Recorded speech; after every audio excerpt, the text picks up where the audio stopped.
Greetings, family, and welcome to another episode of Wake Up Africa. My name is Dr. Mumbi Saraki. How you doing? How's everything going?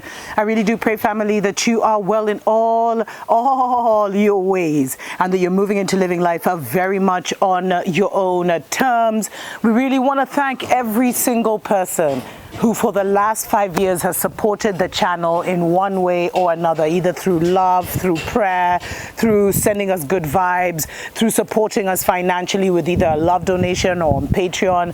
We appreciate, love you so much, family. And I'm telling you, that energy that you have sent to me, may it be reflected and reciprocated in your life. You have been such a great blessing in my life. And I'm so grateful when I receive emails from you guys, when I see it in the comments of how my journey has also been a blessing to you, because it's like I've been, as I'm fighting my own demons, I'm also, doing my own spiritual works. And it's been a very humbling experience. But those are stories of 4 other days, family. Russia just announced a couple of days ago, a week ago, that they were going to be canceling Africa's debt to the tune of 20 billion. And they also came out and said that they would be accepting debt repayments from African countries in the Chinese yuan and no longer in the US dollar. What is going on? Because, family, I've told you, it's been a war of narratives, and the major narrative that was ruling the world has now disintegrated. It's collapsed, and they are literally on borrowed time. They're literally just playing with the residue of the previous narrative in people's minds to make it seem like the world is just going on and nothing has changed and everything is the same and they're still in control and they're still in power. But if you look, family, since the 90s, since like CNN came out, all the major so-called Mzungu powers, superpowers, have been creating mega global news stations so that they could influence the narrative, because the previous narrative went and there's a huge vacuum. I think even the motherland is the only continent, family, that doesn't have its own global news station, but that will change in the future, because also news now, it ain't really news. It's more like propaganda. It's more like marketing, because Russia has Russia Today. Divided Kingdom has BBC. Germany has Deutsche Welle. France has France 24. China has China Today, Southern China Daily. There's one that's in all of Africa and everything, where they've even hired African famous journalists to read their news and stuff like that. The Arab world has Al Jazeera, although we know Qatar and was kind of in a little situation with Saudi Arabia and everything, but they still have their Arab voice, and Africa doesn't have their voice. So everyone now is pushing their agenda, because it's all about narrative wars, and it's all about where can you grab people's attention and make it focus on what's important to you so that it can drive your agenda forward. Because remember, energy follows attention. Your power follows your attention. And so your attention is key to the movers and shakers of this world. Because if they have 1 billion people's attention, that's 1 billion people's energy to do something with, family. And so I personally, this is my personal belief, I personally believe that the so-called World War III of Gog and Magog, or whatever you want to call it, is already happening in earnest in the divided states. I think there's so much that we're not being told about. And it's mainly also a war of narratives, because they want to win over Africa. They need the minds of Africa to support one day or another, because our minds are powerful enough to sway the war, to sway whether Russia and China win or whether the divided states is victorious, etc., etc. And so when you see that, because $20 billion, I'm not sure how much Africa actually owes Russia. Excuse my phone in the background, family. I'm not really sure how much Africa owes Russia, but $20 billion, it sounds like a little bit. It sounds like a drop in the ocean, family, because they never release the chains fully. You'll never see a nation genuinely saying, you know what, I'm going to cancel your debt altogether, because debt is control.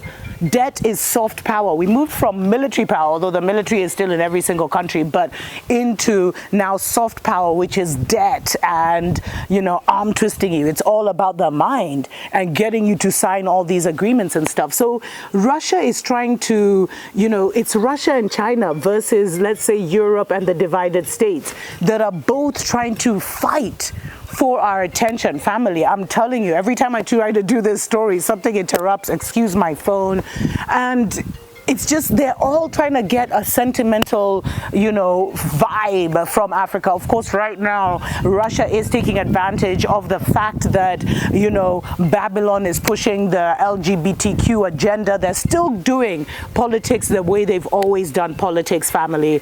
Anyway, let's take a short break. We'll be right back. Wake up, Africa!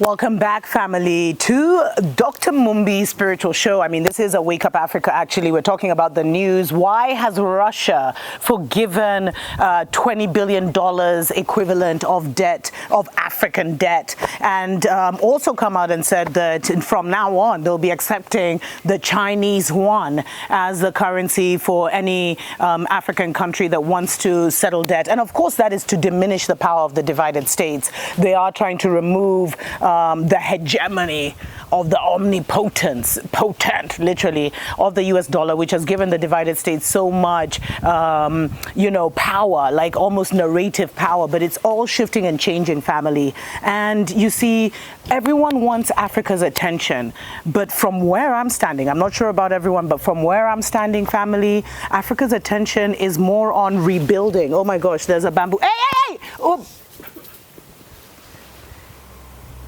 Oh, Asante Biohad. Asante. Oh my gosh, there's this big baboon family that's been coming through the Maya Miko Collective. I'm reporting live and direct, family, from 5D reality. But there's this baboon, and baboons don't respect women. They're extremely violent. And my little dog keeps chasing him. Anyway, that's what's happening here. That's what I'm saying. Africans are distracted with their own things that are happening in their reality. And, sadly, there is a lot of economic tension across the motherland as people try to shift out of the Babylon narrative into more of a cottage industry, into more of a creative industry where you just you're observing the people around you and you're providing what they need the most, be it something as simple as laundry service, be it something as as complicated as solar or wind energy or renewable energy, etc., etc. I'm seeing there's more of a weaving together and interaction among Africans, especially Eastern and Central Africa. There's so many different people I've been interacting with from various different countries around East Africa: Uganda, Tanzania, Rwanda, Congo, and it's everyone is okay, what can we supply to you guys? What can you guys supply to us? So there's a lot of that where, because of everything, the instability on the world, instead of Africa kind of being a deer in headlights and standing and not knowing what they're doing, we're looking amongst ourselves now, family. And so that's why I say the awakening is happening in earnest on the motherland. It will be a great day and season when we have our own channel, our own news station, our own global news station that can tell our story as it really is and help us to use our own energy to benefit our people, because that's the reason why our energy hasn't been synchronized. If you see, even India, what's that channel that India has? World is One, WION or whatever. Even India now, they realized the importance of having a global news station, and so they built it quick, fast. Since COVID, I think WION has only been here 2-3 years. And it's become now a major voice for what India, and they focus a lot on online. So we need our voice, family. And until some millionaires or some billionaires or some government recognizes that that's the leak in our African global power, because our voice, as I said, please watch the show I recently released called The Emergence of African Superpowers, because our voice has become a superpower, family. Whereas when we come together and we say no, it has literally aborted the satanic and demonic agendas of the enemies of our souls. It has aborted certain agendas. It has shone light on certain discrimination. And so if we could just bring that voice together, and I guess, there's someone out there who's been thinking about this. or several people, family.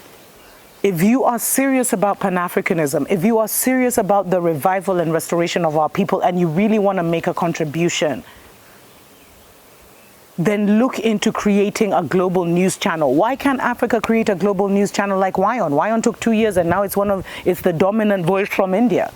Why can't we do that?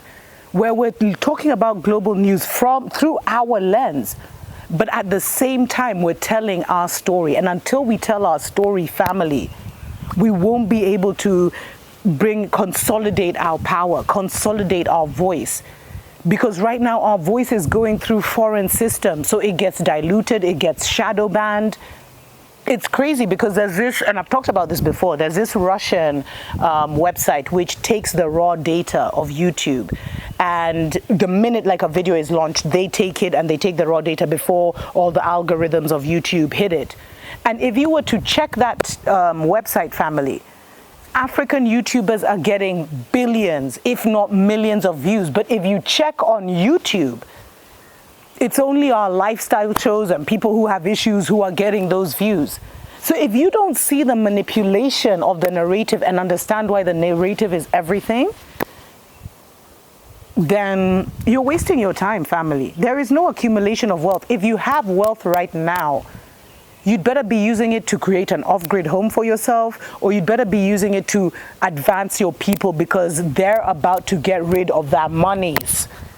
They're creating a whole new system, and so a lot of monies will be null and void, which is what is going to drive a lot of people mad, because they'll be like, I coulda, shoulda, woulda, but I didn't. Those are stories for the days, family. Anytime you see a story related to Africa, our people, anyone trying to do good for us or anything, always ask, why are they telling us this story? Why this story? Because Russia has embassies across the motherland. There's so much they're doing, good and bad. So why was this story brought into the global news stream? Why is it that, like, when Joe Biden came to Kenya, the whole LGBTQ agenda took over the news stream? And then it backfired because now Uganda has introduced like the most severe anti-gay legislation. But those are stories for other days. But ask yourself, why are they telling me this? Why are they giving me this information? Because the truth will make you free. But the truth isn't just here, easy to grab. You have to go deep. You have to dive a bit deeper. Look at alternative voices. Special shout out to our Patreon family. Thank you so much for supporting us on that platform, and everyone who has sent us a love donation. We recently sent you a lovely gift in the mail. Until next time, family. Tuko pamoja.